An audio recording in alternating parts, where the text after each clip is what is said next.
অনেকদিন বাদে আমি আবারও থালা সাজানোর ভিডিও নিয়ে এলাম। গত বছর আমার বোনের জন্মদিন ছিল, সেই উপলক্ষে খুব সাধারণভাবে কিছু আয়োজন করেছিলাম। আমাদের তো জন্মদিন সেরকম ভাবে পালন করা হয় না, তবু ওর ভালো লাগার জন্য এসব করেছি। প্রথমেই তো ভাতটাকে সুন্দর করে সাজিয়ে নিয়েছি, তারপরে লবণ, উচ্ছে ভাজা, শিম ভাজা, আলু ভাজা, বেগুন ছোট ছোট করে ভেজেছি, আর টমেটোমের বড়া। এই টমেটোমের বড়ার রেসিপিটা তোমাদের সঙ্গে কোনো একদিন শেয়ার করব। আর লঙ্কার বেগুন। এরপর ছিল খেটে শাকের ঝোল। গরমে খেটে শাকের ঝোল খেতে ভীষণই ভালো লাগে, শুধু আমার নয়, আমার বাড়ির সবারই ভালো লাগে। তারপর ছিল আলু পোস্ত, আর ছিল বাটা মাছের টক ঝাল। বাটা মাছের টক ঝাল খেতে পছন্দ করে, সেই জন্য করেছিলাম। আর ছিল শুধু মুখে খাওয়ার জন্য ভেজিটেবিল, এটা কিন্তু বাড়িতেই বানিয়েছি। কয়েক টুকরো স্যালাড আর সর্ষের সস, আর দিয়েছি মশলা পাঁপড় দুটো। এরপর মিষ্টি একটা কালো জাম দিয়ে দিলাম।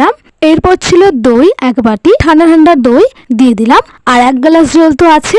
আজকের মতো এই পর্যন্ত। ভিডিওটা কেমন হয়েছে অবশ্যই জানাবে। লাইক, কমেন্ট, শেয়ার, সাবস্ক্রাইব করতে ভুলো না। টাটা।